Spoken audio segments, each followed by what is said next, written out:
Welcome to Building a Better America, a small business resource community presented by the United States Small Business Administration and Public-Private Strategies Institute. We'll be getting started in a minute or two. We're just going to allow people a couple minutes to file through the virtual doors. We will be with the programming in a moment. Please stay tuned.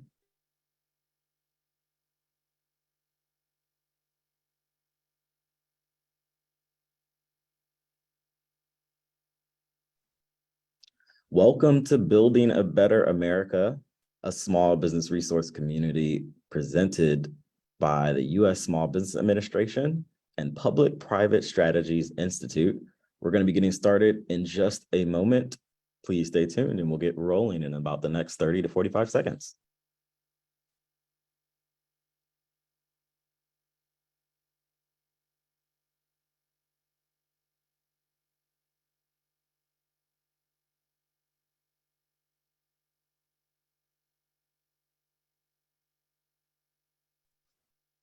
Good afternoon, everyone. Welcome to Building a Better America, a small business resource community presented to you by the U.S. Small Business Administration and Public-Private Strategies Institute. We are going to get started now. I'd like to pass it to my colleague, Miss Renee Johnson. Renee, please take it away. Oh, a couple housekeeping items before we get started. If you have a question, please type your question in the Q&A section found below in the Zoom section.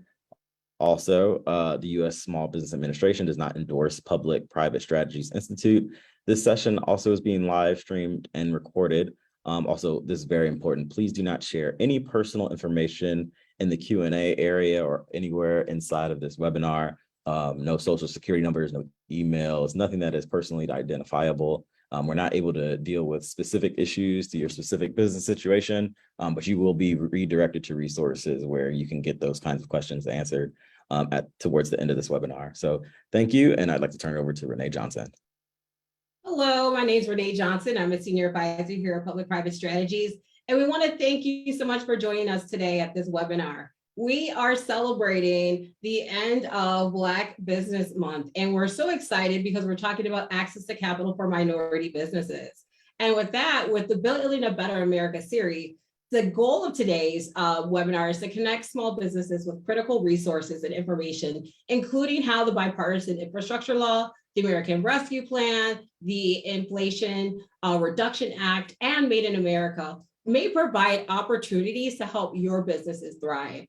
These briefings will highlight steps you can take to learn and take advantage of existing programs, updates regarding programs and recent policy announcements, and discussion of important timely policy issues. Now, before we get started, we're going to hear updates from the administration, talk about those resources, and then also learn about how you can be vaccination small business leaders. So let's start with updates from the administration with the amazing Mark Madrid. Now, Mr. Madrid is an associate administrator of the Office of Entrepreneurial Development at the U.S. Small Business Administration. In this role, Mr. Madrid leads the OED, which is the SBA's technical assistance arm with a national resource network, including small business development centers, which are SBDCs, Women's Business Centers, WBCs, SCORE, and the Office of Entrepreneurship Education. Previously, Mr. Madrid served as CEO of Latino Business Action Network, a national 501c3 organization focused on strengthening America through funding and supporting U.S. Latino entrepreneurial research and education impact programs at Stanford University. Mr. Madrid was named the 2019 Silicon Valley Nonprofit CEO of the Year by Silicon Valley Business Journal. He serves on the board of trustees for Scholarship America, the leading nonprofit scholarship and educational support organization in the United States. He is an honorary colonel of the United States Army and Jefferson Award recipient. Before his chief executive nonprofit roles, Mr. Madrid had held a senior executive career in banking that began on Wall Street in 1995 with J.P. Morgan. His passion for American small business is dedicated to his father, who unfortunately passed away from COVID-19 in 2020. His father, Marcos Madrid Jr., owned a welding business for over 4 decades. Mr. Madrid holds a BBA from University of Texas at Austin McCombs School of Business and a master's degree of nonprofit administration degree from the University of Notre Dame, Mendoza College of Business. And with that, I bring to you Mr. Madrid. Thank you, Renee. Thank you so much. Oh, gosh, I'm most energized to be here. I say it every day. It's the highest honor imaginable to serve United States small business owners and entrepreneurs across America. So thank you to Rhett Buttle, president of Public-Private Strategies Institute, and certainly Renee, Ben, and the team. Thank you, Corey, our ASL interpreter. Of course, Kendall Corley and Tomas Klusterman and Preston Harge here at SBA. We're delighted to be here. And thank you to our featured speakers today. Ed Cooper, Vice President of Small Business Initiatives and Customer Insights, CyberSource and Authorized.net at Visa. Linwood V. Long, President, CEO of the African American Alliance of CDFI CEOs, and Vincent Evans, Executive Director of the Congressional Black Caucus. And certainly and truly, we are here to build a better America. And to give you a preview of our session today, we're going to split this into 3 digestible parts. First, having a conversation with Ed from Visa. Then we will have a conversation with Linwood from the African American Alliance of CDFI CEOs. And certainly certainly we have saved a very powerful segment for our 3rd segment with Vincent Evans of the Congressional Black Caucus. But first, I just want to start off with a very short address, as it should be from me. And I want to talk about just 2 themes, gratitude and action. First of all, we wouldn't be here without you, small business owners. What a healthy attendance we have today, a healthy registration number, a healthy attendance on. Thank you for your time, precious time that's a commodity these days, to better your small business, to improve. We hear you, small business owners, and those who are providing services to our small business ecosystem. These are challenging times in terms of the economic forces that you're facing. Price increases, workforce development, childcare, supply chain vulnerabilities, digitizing, all that you're going through. But we are also inspired by your resilience and your hope. And so that leads me to a perfect segue in terms of action. Certainly, President Biden has an unrelenting commitment to equity and economic opportunity for all. Since taking office, President Biden, Vice President Harris, along with my boss, our remarkable SBA administrator, Isabella Casillas Guzman, the president, the vice president, and our SBA administrator have championed closing the racial wealth gap by ensuring federal investments empower underserved entrepreneurs and minority small business owners across America. President Biden has set a goal of increasing the share of federal contracting dollars to small disadvantaged businesses by 50% by 2025, projected to translate to an additional $100 billion to minority-owned businesses and helping more Americans realize their entrepreneurial dreams. Also, we see this unrelenting commitment through action with the Inflation Reduction Act and the bipartisan infrastructure law. And of course, we saw this commitment with the American Rescue Plan. In this administration, we truly believe, as Administrator Guzman states all the time, that small businesses, you all, are the giants of our economy, period. So it's an honor to be with you, and we're going to get our session started with Ed Cooper. We'd like to bring Ed Cooper on board, a Vice President of Small Business Initiatives and Customer Insights, CyberSource, and Authorized.net at Visa. And a little bit about Ed. Ed is the SMB initiative leader and head of client insights for CyberSource and Authorized.net. And prior to joining CyberSource in 2017, Ed had been part of Visa's global corporate strategy team since joining the company in late 2014. Ed has over 20 years of experience developing and implementing strategies to drive step-out business unit revenue growth, which is so important today, and performance improvement across the banking, payments, and brokerage industries. Prior to joining Visa, Ed spent 12 years at Charles Schwab, leading product management, marketing strategy, and commercialization for Schwab's cash and cash management products across Charles Schwab Bank and Charles Schwab and Company, building the business that is now the primary driver of Schwab's revenue growth.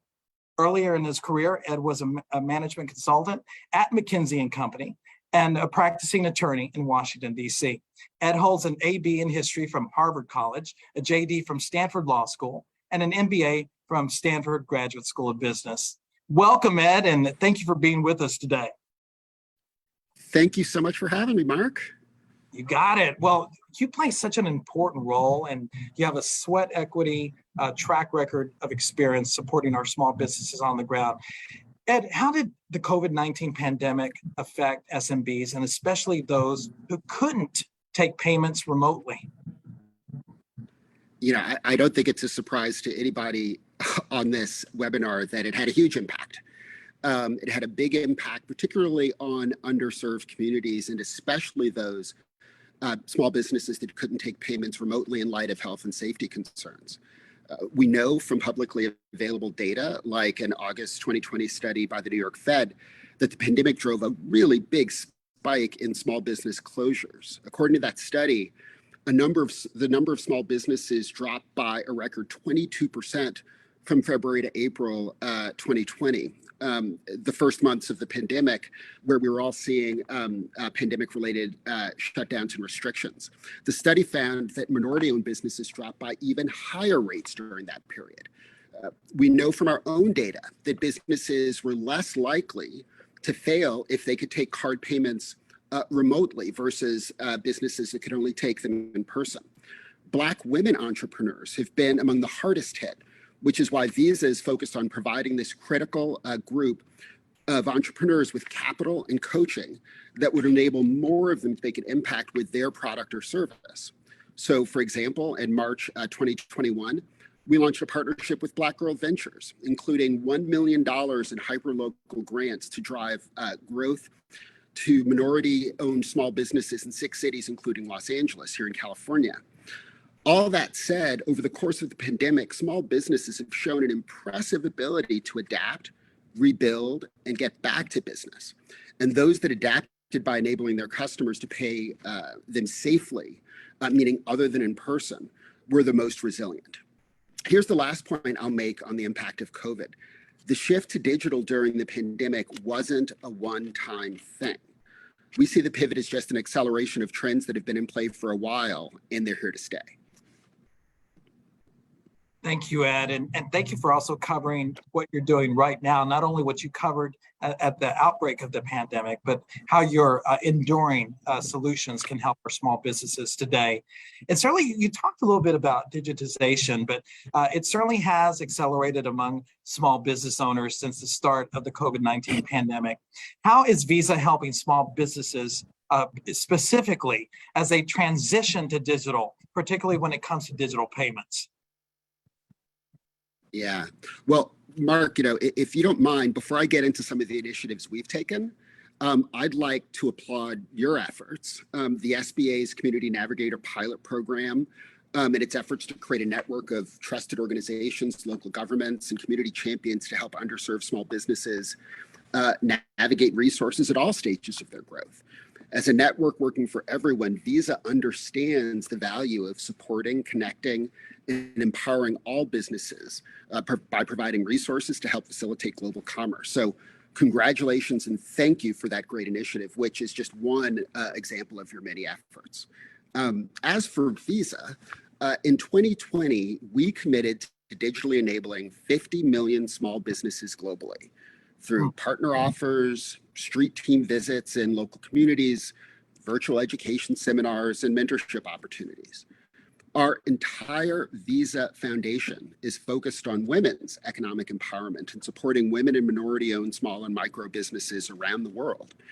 In 2020, we committed over $210 million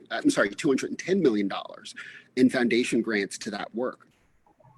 Moving to 2021, in February, Visa announced new partnerships with Capway, First Boulevard, One United Bank in Los Angeles, and Urban One to provide financial and business services that cater to the needs of the Black community, increase financial education, and bring the benefits of digital to everyone.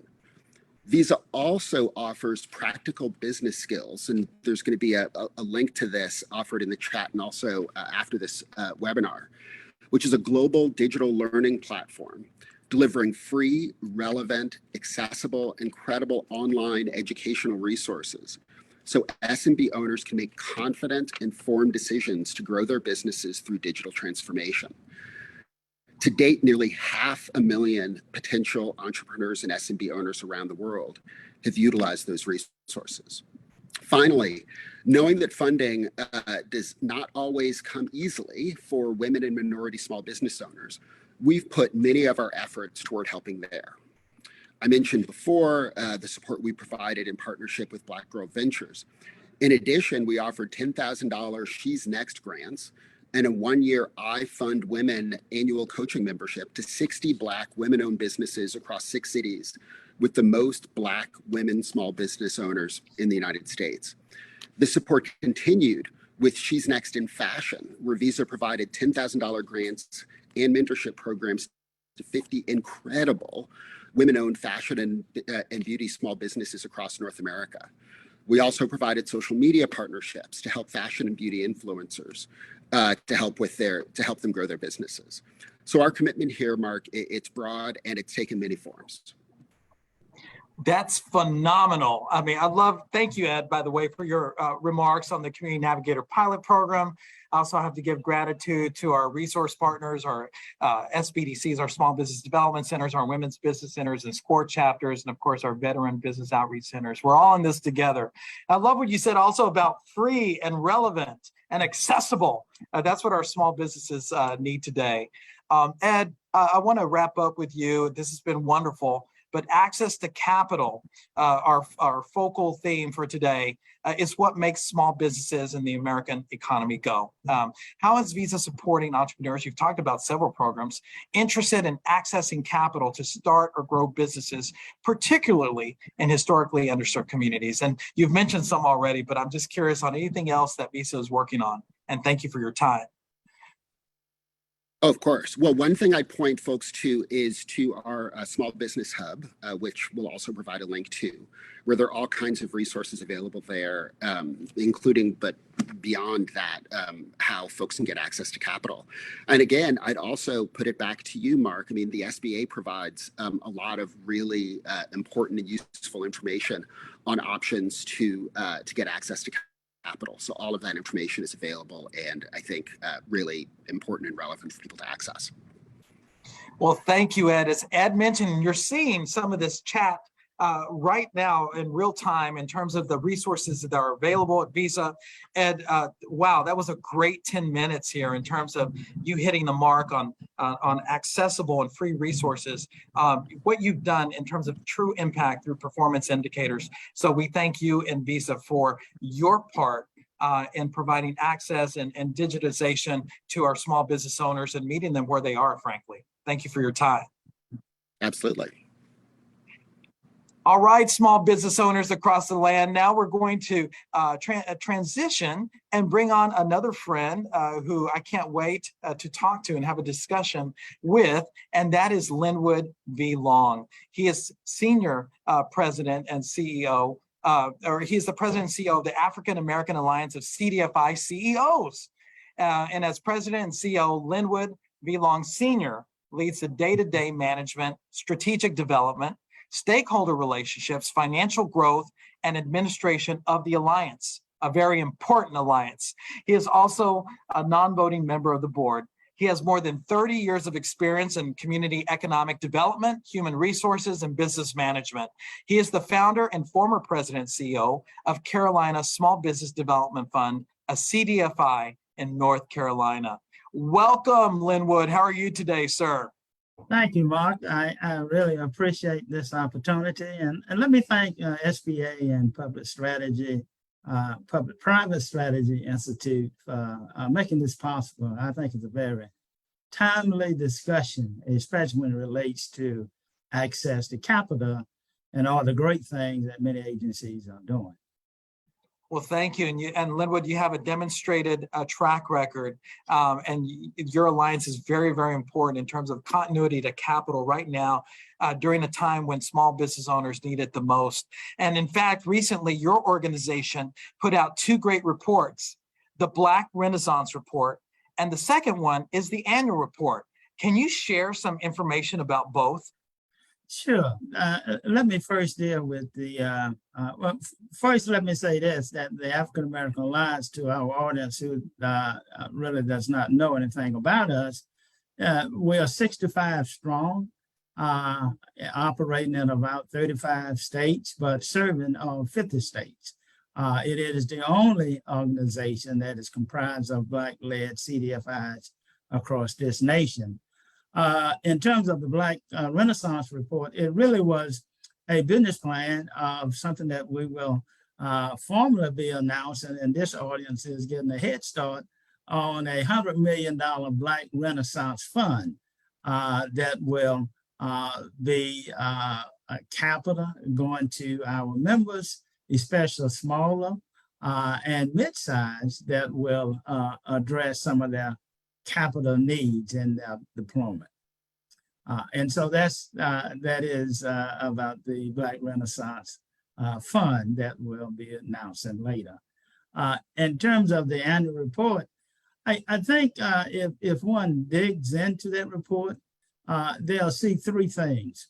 One is the great work that our members are doing to do extraordinary thinking and visionary programs to provide what I call blended capital to our members.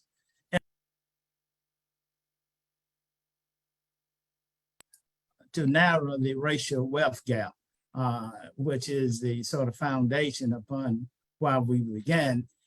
In terms of blended programs for capital, you will see patient capital, low cost, coupled with equity investment, not for ownership, but to strengthen the balance sheet of many small Black and brown businesses that post-COVID are suffering balance sheet wise.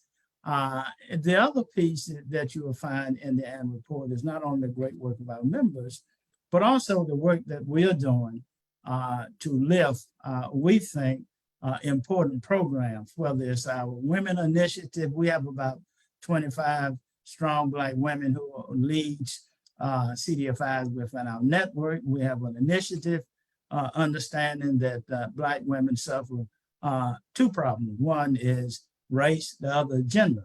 There's still a gap there. And then we think this other initiative could be a changer as relates to impact investment.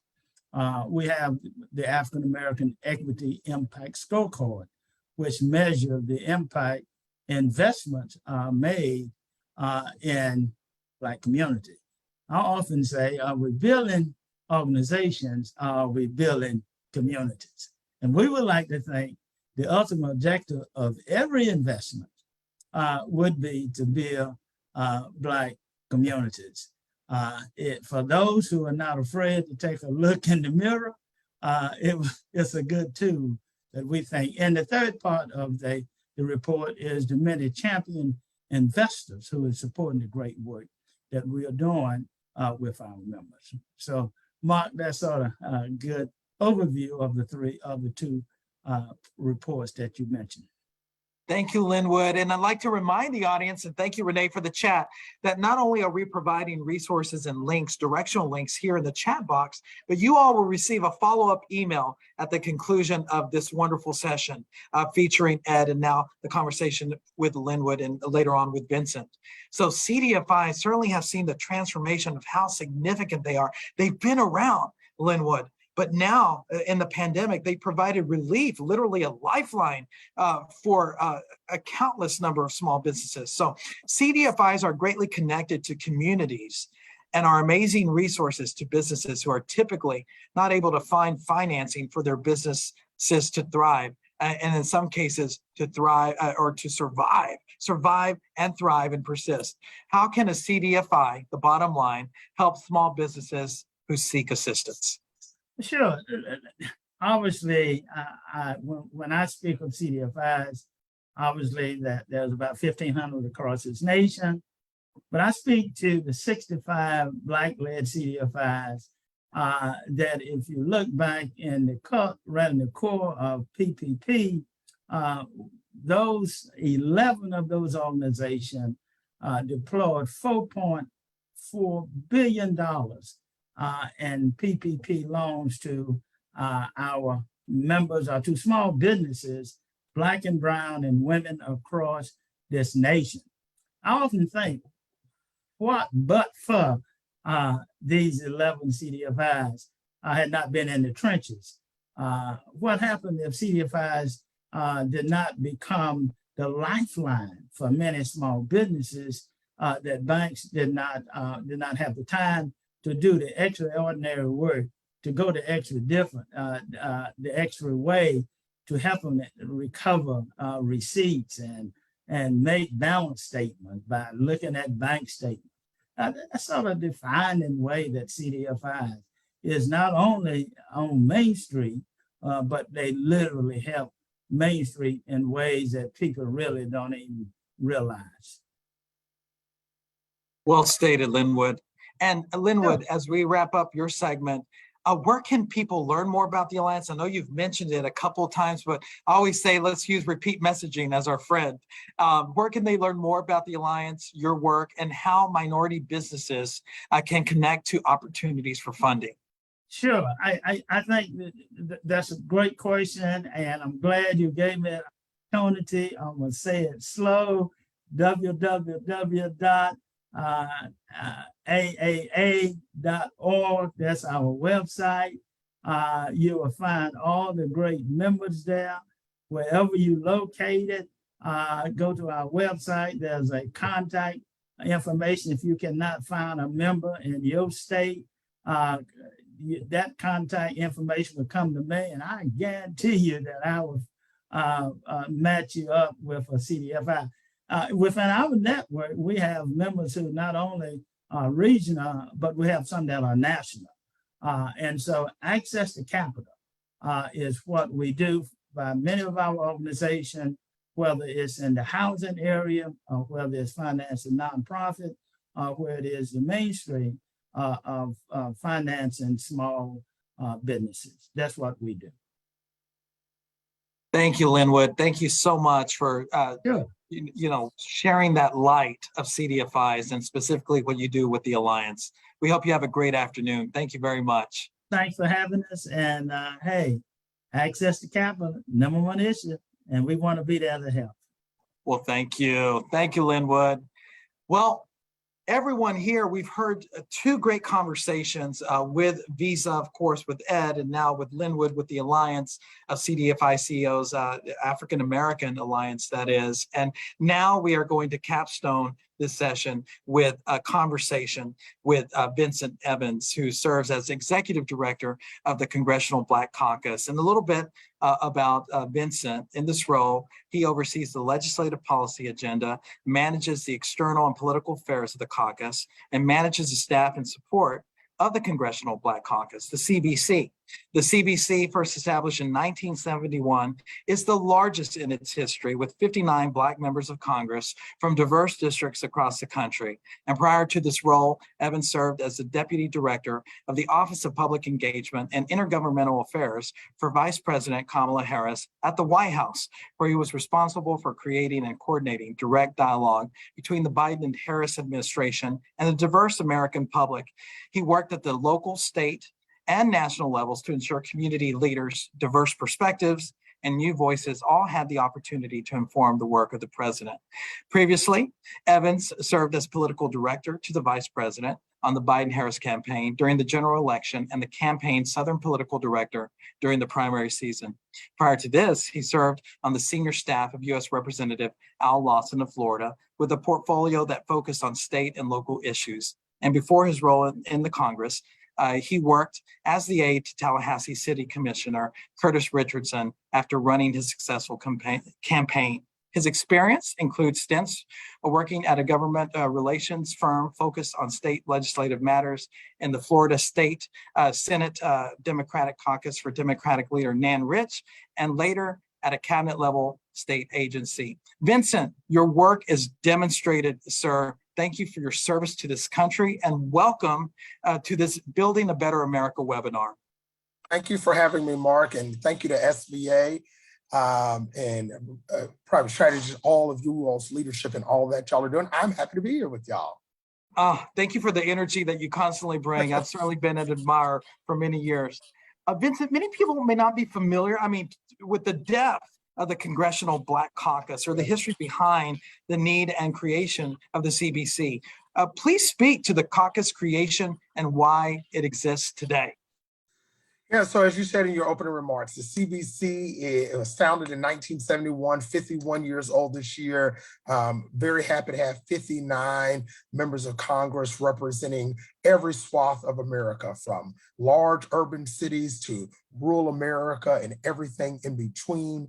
And our members are, it's a powerful caucus. The CBC right now has 6 committee chairpersons in the House of Representatives, more than any caucus ever in the history of this Congress, one of those being the Financial Services Committee. And so that's why it's always good when we're talking about access to capital, contracting, minority business, mentoring. It has been one of the pillars of the CBC and one of the reasons it was largely founded when it was. Thank you, Vincent. Well stated. And we definitely see the impact that you're generating and see the power behind the caucus in its current state. What are some of the barriers you have seen in Congress in passing or crafting legislation to help provide access to capital to Black-owned businesses specifically? Well, one, it's the education, right? Which is why today is so important. You've got to be able to educate folks on what the needs are. Particularly, we saw during the pandemic, the structural barriers that were laid bare for everyone to see. And so to the extent that there have been some silver linings, not just for Black businesses, but small businesses in general, it's created a new conversation, which has been good for us in the Congress to talk to folks on our side of the aisle and the other side of the aisle about the opportunities we can have to grow small businesses. As I said, the CBC has always had as one of its pillars the need to do more to get access to capital to small Black businesses. We worked on a report earlier this year with the Joint Economic Committee that talked about where we are, and the title of it was Building an Economy that Embraces and Empowers Black Entrepreneurship. To send this out, and it had a wealth of information about where Black businesses are. There are more than, as you all know, 3 million Black businesses, they employ more than 1.3 individuals, have a $200 billion impact every year, but there are still some barriers and some constraints. And the point of the report was to talk about where we've come, but particularly after COVID, what we can do to remove those barriers. We've been working with folks across the aisle to craft legislation that speaks to those very challenges. Thank you, Vincent. And as a reminder to all, we will be including the resources that our featured speakers are talking about here. And thank you for those words. I love when you said, not only we talk about the word empower all the time, but you also mentioned embrace. Yes. I think that's a very powerful sentiment, not only in words, but through action. Vincent, from the Inflation Reduction Act, the bipartisan infrastructure law, to the CARES Act, to the American Rescue Plan, the CBC has at the center of its policy agenda opportunities such as these to create economic empowerment within the community, which provides creating greater access to Black business owners. How are these and other legislative measures creating access to capital and resources, not only for today's entrepreneurs, but looking to the future, as you mentioned, to build communities? Look, the bills that you just mentioned are going to be transformational in terms of what they can do, particularly for small businesses across the country, particularly disadvantaged businesses. And I could go through all of them. One of the things we saw, and I won't because we don't have enough time, but look, the American Rescue Plan, and someone said this earlier, the Community Navigators Plan that SBA is leading, that has already started to make difference in the everyday lives of small business owners across the country. The opportunity to connect with people, trusted community leaders in your community about what the suite of tools that SBA has. And I brag on SBA all the time because it really is going to make a difference in the lives of people. That's all things financial assistance and access to capital, contracting and procurement, specific training for your industry. That is one example. We've seen the same through the infrastructure law, many programs there, what is to come in the Inflation Reduction Act. All of these legislations, when put together, has really put small businesses, which are the backbone of the country, as Ed said earlier, have really put them at the forefront. And as Linwood said, access to capital is one of the #1 issues. And everybody right now in Washington is talking about it, which is a good thing. Oh my gosh, thank you so much. So powerfully stated. It continues to be access to capital here for us and for all of us here who have presented today. Not only access to capital, but management of capital, ownership of capital, access to a Rolodex, to networks, to people, to knowledge. And Vincent, you said it best when you started your segment. You said education, because small businesses are here. Precious time is a commodity. Oh, we know you small business owners. You're probably multitasking right now. You're trying to recruit. How are you going to retain your employees? You're thinking about a made in America product. You're thinking about transforming or export readiness. You're thinking about levering up your credit score. You're thinking about all those things. And yet you found the time to be with us today. And for that, we can't thank you enough. And to all the service providers that are out there too, in tandem, thank you for your time. Well, Vincent, how can we find out more about the Congressional Black Caucus? And do you have some closing words for us about the CBC? Yes, go to cbc.house.gov.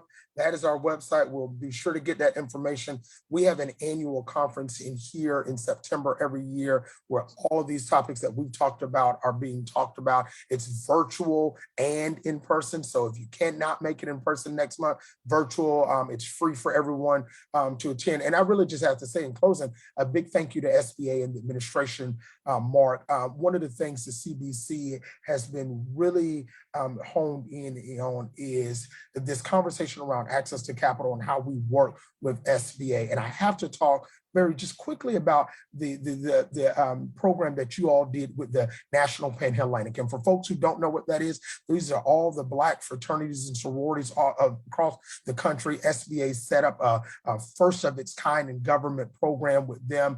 And the idea is that we are finding innovative ways to talk to people, particularly small business owners in communities and in communities of color. And that is just one example of how the CBC, working with agencies like the SBA, is trying to get down to the nitty gritty, talking to folks, not just the chambers of commerce, but finding these new ways. So thankful to you all and the leadership that y'all are providing.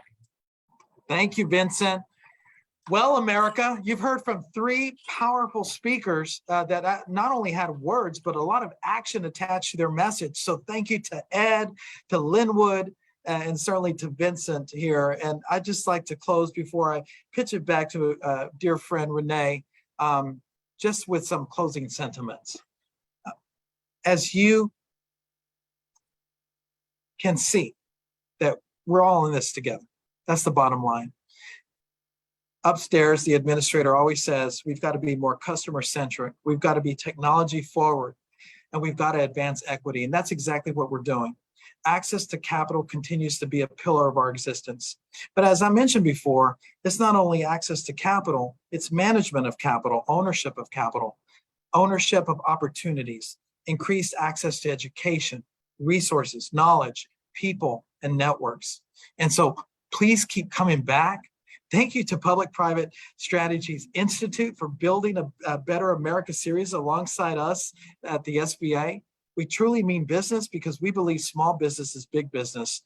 And I'll close once again with stating what Administrator Guzman says every time I see her. She says that small businesses, we've got to meet them where they are, and that they are the giants of our economy. Plain and simple, period. Thank you for this wonderful opportunity to be before you today. I thank the administrator for her bold leadership. I thank all the warriors here at the SBA who are doing this work on a daily basis. But most importantly, I thank our small business owners who continue to operate with resilience and hope, and who continue to be the shining stars in our economy. Thank you very much, everybody.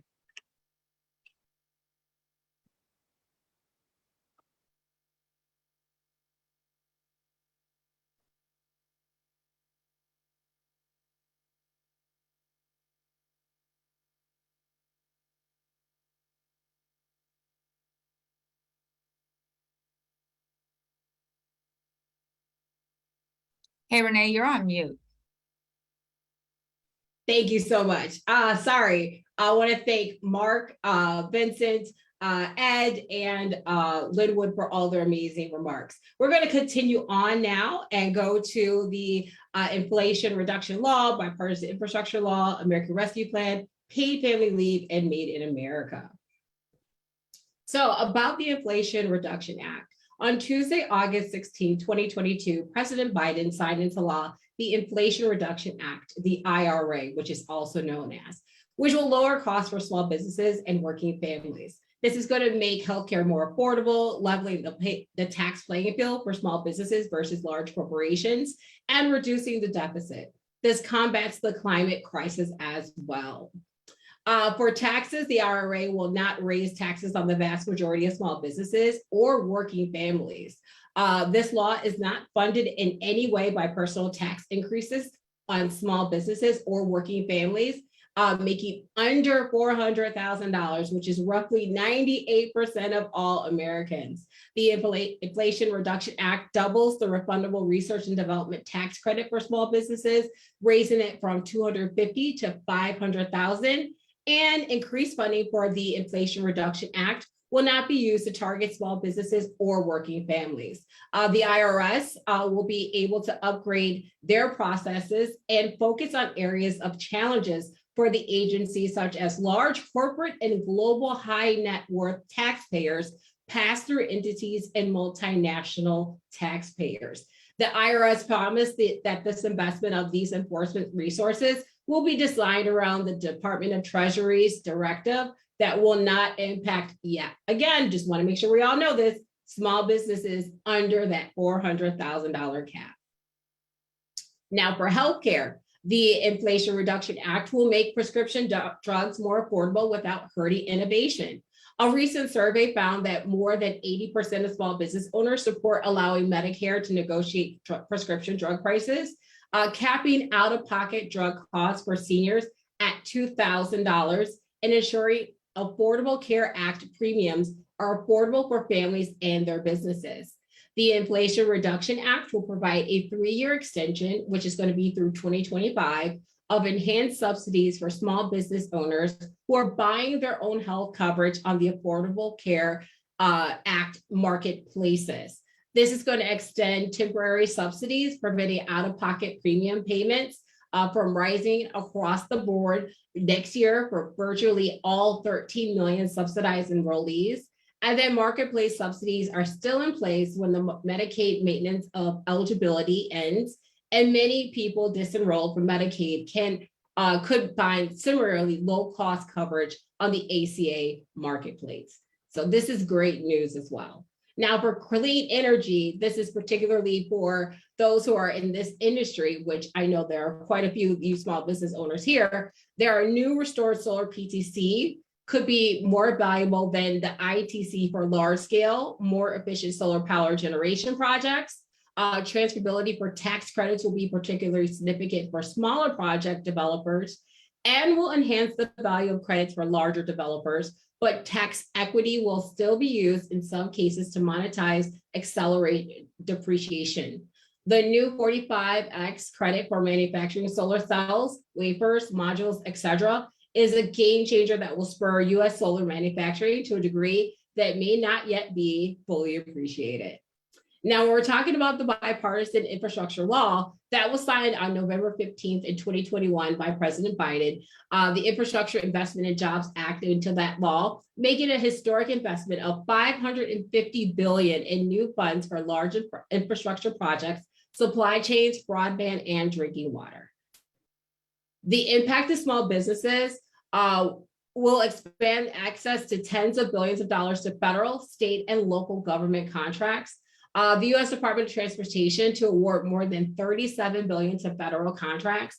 This has also supported estimated 700,000 jobs per year, help small businesses hire new employees and reach customers, and then foster the development of Main Street businesses in underserved communities. To find out more particularly about the infrastructure law, you could go to Guidebook, which is going to be bill.gov. And again, all these slides and links will be provided to you tomorrow in an email. The American Rescue Plan. In 2021, Congress passed the American Rescue Plan and the CARES Act. It was focused on helping small businesses and consumers support communities that were struggling in the wake of COVID-19. And the plan provided critical support to these communities by providing emergency grants, lending, and investment to hard-hit small businesses so they can hire, rehire, and retain workers, distribute more than $360 billion in emergency funding for state, local, tribal, and territorial governments, and help hard-hitting public transit agencies avoid layoffs and service reductions. The American Rescue Plan, which we also talked about earlier during those conversations with Mark, created the Community Navigator pilot program. It's designed to reduce barriers that underrepresented and underserved entrepreneurs often face in accessing the programs they need to recover, grow, or start their businesses. It's a total of $100 million in funding to 51 organizations. Selected projects will cover diverse communities across the US and Puerto Rico, and the grantees will serve as hubs. Then centralized lead organizations will be incorporated, which will be those spokes. Those organizations that have those built trust in those local communities will be able to provide and connect small businesses to critical resources and assistance. And those things that they'll be able to provide are financial assistance and access to capital, contracted procurement, marketing, operations, business development, and exporting. Additionally, they're going to help with industry-specific training as well. Now, for tax incentive, the paid family leave tax incentive was under this program, which employers can offer up to 12 weeks of paid family leave. Leave can be used to take care of a family member, maternity or paternity leave with biological or adopted children. In the exchange for offering the leave, employers will receive as much as 25% tax credit for the amount of wages replaced. The policy is targeted to hourly employees who would not otherwise have access to paid family leave. Employees who participate cannot make more than $72,000 per year. And then there's the Made in America. This is to ensure that the future is made in America by all America's workers, launching a whole of government initiative to strengthen the use of federal procurement to support American manufacturing. To continue building on these implementation efforts and ensuring these ambitious goals aren't just talk, but action, the executive order established the creation of the Made in America office within the White House Office of Management and Budget, which is also known as OMB. The Made in America office works to implement federal procurement and financial management policy to help carry out the president's vision of a future made in all of America by America's workers, including minority entrepreneurs and small businesses in every region in our country. In order to learn more, go to madeinamerica.gov. And also you can find out more about this by going to the SBA.gov, SAM.gov, and to the GSA website as well. Now we're going to talk about how you become a vaccine small business leader in your community. As you know, the pandemic is continuing. There are new waves of the virus that are going around, and you should always stay updated. If you want to learn more about what the administration plans are, you should go to the whitehouse.gov/COVID plan to find out more. Now, what small business leaders can do? Well, one, get vaccinated and booster shots. If you're already vaccinated, encourage your employees, family, friends, and neighbors to get vaccinated as well. Create a vaccination plan for your business, review state or local vaccine policies, or seek legal counsel on what you should do. Consider incentives like the one we talked about, the paid leave tax credit for employees to get their shot and recover from the side effects if they occur. Whether you encourage, incentivize, mandate vaccines, communicate that plan to your employees, both verbally and in writing. Continue to follow the Center for Disease Control and Prevention. And then also we provide these amazing links for you to find additional resources. And again, you could always go to whitehouse.gov/COVID plan. And with that, we are concluding today's program. We want to thank you all for joining us today. If you have specific questions related to your issues you may have, or concerns, questions, or excitement that you may have about the SBA, please, please, please write to them at answerdesk@sba.gov. And if you have questions about a copy of this webinar, please feel free to write to us at events@publicprivatestrategies.com. Additionally, our next webinar will take place on September 15th as we celebrate National Hispanic Heritage Month. So we're excited to see you then. And until then, please, please, please register for the next webinar. And finally, we will be sending out a copy of today's webinar. So if you registered, you'll be getting an email with a copy of it, the links and the slides. And then also this is being recorded on Facebook Live. So you can always check out the SBA and PPSI's Facebook pages. And with that, see you on September 15th.